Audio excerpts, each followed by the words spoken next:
चिड़ियाघर का किस्सा। चिंकू की जिद का मतलब है पत्थर की लकीर। बल्कि पहाड़ अपनी जगह से चाहे हिल जाए, मगर मजाल है कि चिंकू जो ठान ले, तिल पर भी इससे उधर या उधर हो जाए। इधर महीने से चिंकू की एक ही रट थी, पापा चिड़ियाघर चलो, पापा चिड़ियाघर। मगर पापा को कभी फुर्सत मिलती ही नहीं थी। इतवार को उनकी छुट्टी होती है, मगर उस दिन भी करने के लिए ढेरों काम वे घर पर ले आते हैं। फिर मिलने जुलने वालों की भी क्या कमी, और यूँ पापा का वादा आगे आगे टलता ही जाता। मगर इस इतवार को चिंकू ने तय कर लिया था कि चाहे जो भी हो, वो चिड़ियाघर जरूर जाएगा। उसने पापा से ये बात कही तो पापा हंसकर बोले, अरे वाह चिंकू, मैं तो खुद ही ये बात सोच रहा था। तुम जरा जाकर मम्मी को तैयार करो, मुटको दीदी और बीरू भैया को भी। सुनकर चिंकू तो उछल ही पड़ा। बस उसी समय उसने घर में डंका ही बजा दिया। सब चिड़ियाघर जाएंगे, चिड़ियाघर, फौरन हो जाओ तैयार। उसने पहले मम्मी से ये वायदा करवाया कि नाश्ते के फौरन बाद वे चिड़ियाघर जाने की तैयारी करेंगी। फिर मुटको दीदी और बीरू भैया के पास पहुंचा मटकते मटकते।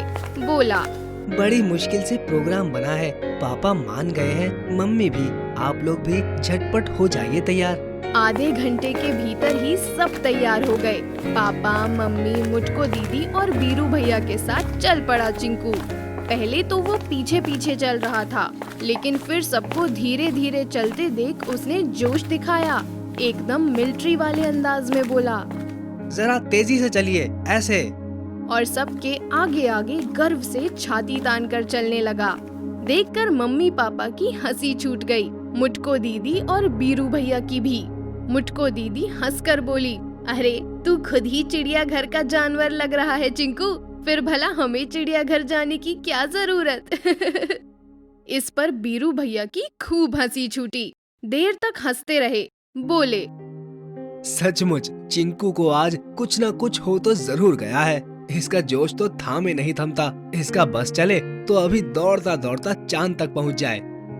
खैर बस पकड़कर सभी पहुंचे चिड़ियाघर। पापा ने टिकट लिए और हंसते गाते सब गए चिड़ियाघर के भीतर। सबसे आगे चिंकू।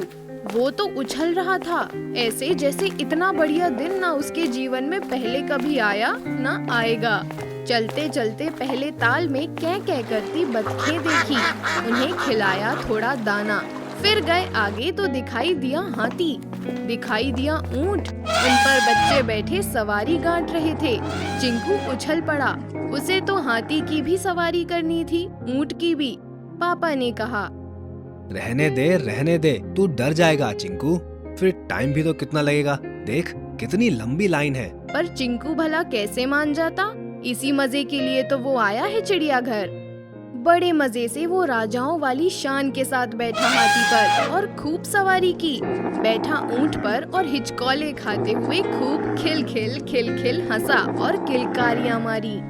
उसके बाद उतरा चिंकू नीचे तो उसके पैर तो नाच रहे थे। दौड़ दौड़ कर गया मोरों के पिंजरे की तरफ।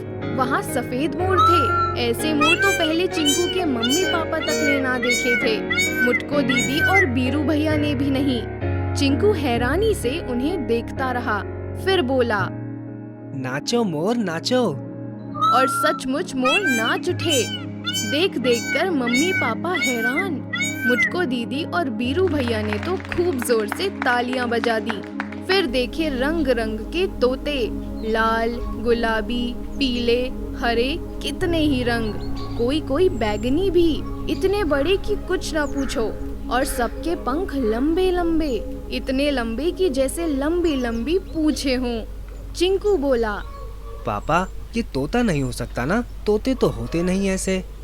पापा कुछ बोले, इससे पहले ही बीरू भैया बोले, मगर चिंकू, अमेरिका और अफ्रीका में तोते होते हैं ऐसे। इस पर चिंकू की आंखें गोल गोल घूमने लगी। फिर चले आगे तो आया भालू। चिंकू ने भालू का नाच तो बहुत बार देखा था, मगर चिड़ियाघर में भालू को देखा तो कुछ अलग ही मजा आया।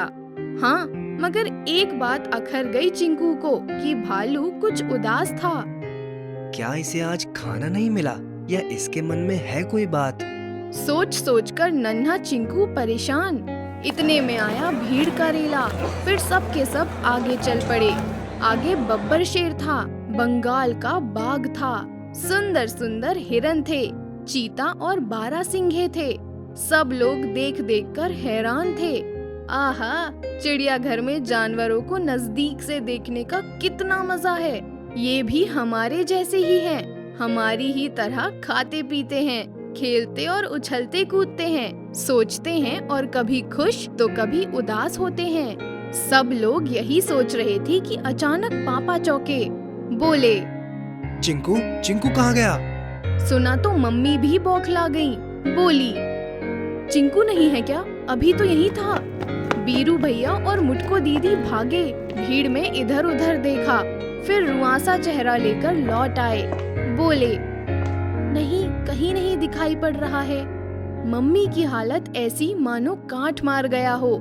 सुबकते हुए बोली, अरे कोई ले तो नहीं गया मेरे लाडले को? इतना नटखट है कि सबसे अलग नजर आता है, इसलिए किसी की बुरी नजर उस पर पड़ गई होगी।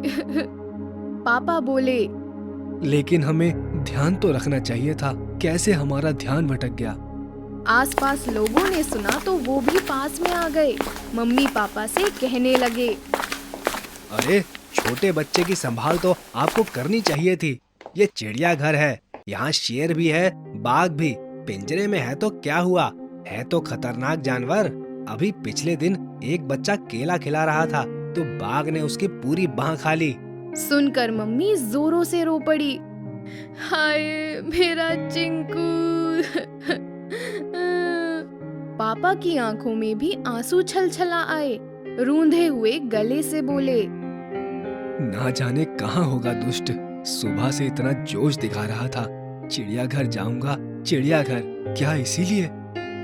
मम्मी ने कहा, आप चिड़ियाघर के डायरेक्टर से मिलिए, शायद वो हमारी कुछ मदद करें। लेकिन तब तक मुटको और बीरू बोले, आप ठहरिए, हम जरा एक बार फिर ढूंढ कर आते हैं। मम्मी पापा खोई खोई से बैठे खुद को कोस रहे थे। हमने चिंकू की ओर ध्यान क्यों नहीं दिया? मम्मी बोली, वो किसी की मानता है क्या? सदा से मन का मौजी है, जो ठान ले करके ही रहता है। ना जाने क्या उसके मन में आया होगा और मुझे लगता है वह किसी और तरफ निकल गया होगा और अब परेशान होकर हमें ढूंढ रहा होगा। इतने बड़े चिड़ियाघर में एक दूसरे को ढूंढ पाना भी तो आसान नहीं। फिर चिंकू तो बच्चा ठहरा, जोश बहुत है, मगर अभी ये बातें चल ही रही थी कि मुटको दौड़ी दौड़ी आई। बोली, मम्मी मम्मी आइए जल्दी। क्यों, क्या हुआ? मिला चिंकू? कहाँ है? मम्मी ने एक साथ ढेरों सवाल कर दिए, लेकिन मुटको ने किसी बात का जवाब नहीं दिया। बोली, आप आइए तो जल्दी। आगे आगे मुटको, पीछे पीछे मम्मी और पापा। मम्मी अब भी घबराई हुई थी, हांफते हुए पीछे पीछे चल रही थी और पूछती जा रही थी, अरे तू बताती क्यों नहीं मुटको? चिंकू मिला क्या? और बीरू कहाँ है? इतने में चलते चलते वे भालू वाले बाड़े के पास आ गए। वहीं एक कोने में बीरू खड़ा था, मंद मंद मुस्कुरा रहा था। मुटको के साथ मम्मी पापा को आते देखा तो उसने होंठ पर उंगली रखकर उन्हें चुप रहने के लिए कहा और हाथ के इशारे से कहा, आइए जल्दी। मुटको और मम्मी पापा बीरू के पास आए तो बीरू ने भालू वाले बाड़े के दूसरे कोने की ओर इशारा किया। वहाँ चिंकू बैठा था और भालू की ओर इशारा करके कह रहा था, नाच भालू नाच। इस पर भी भालू नहीं नाचा तो चिंकू बोला, अच्छा तो तू नाचना भूल गया है, मुझे देख ऐसे नाचा जाता है। और चिंकू मटक मटक कर नाचने लगा, ठीक वैसे ही जैसे उसने कुछ रोज पहले एक भालू वाले खेल तमाशे में देखा था। और आश्चर्य, चिंकू को नाचते देख भालू भी लगा नाचने। खूब नाचा, खूब। जब भालू नाच नाच कर थमा तो एक साथ कई लोगों ने तालियां बजाई। इनमें चिंकू भी था, मम्मी पापा भी, मुटको भी, बीरू भी। वाह, क्या कमाल किया चिंकू तूने, आखिर भालू को नचा ही दिया। तभी तो मैं सुबह कह रही थी, चिड़ियाघर का जानवर, तू तो भालू से भी अच्छा नाचता है। मुटको दीदी ने कहा तो बीरू भैया के साथ साथ मम्मी पापा ने भी जोर का ठहाका लगाया। चिंकू ने सबको देखा तो शर्मा गया। मम्मी पापा ने चिंकू को बहुत प्यार किया और कहा, चलो चिंकू अब घर पर चलते हैं, बहुत देर हो गई। पर बाकी जानवर तो मैंने देखे ही नहीं। आप अगले इतवार फिर आएंगे ना, प्रॉमिस? चिंकू इठला कर बोला। ऐसा लग रहा था उसका नाचने वाला दोस्त भालू अब भी उसे बुला रहा है, इसलिए उसका घर जाने का मन नहीं था। पापा कुछ कहते इससे पहले ही मुटको और बीरू भैया एक साथ बोल उठे, हाँ हाँ आएंगे, जरूर आएंगे, मगर शर्त ये है अगली दफा भालू को नाचने वाला तेरा ये प्रोग्राम नहीं चलेगा। मम्मी मुस्कुरा कर बोली, इसका क्या ठिकाना, क्या पता अगली बार ये शेर बब्बर को भी नचाने लगे।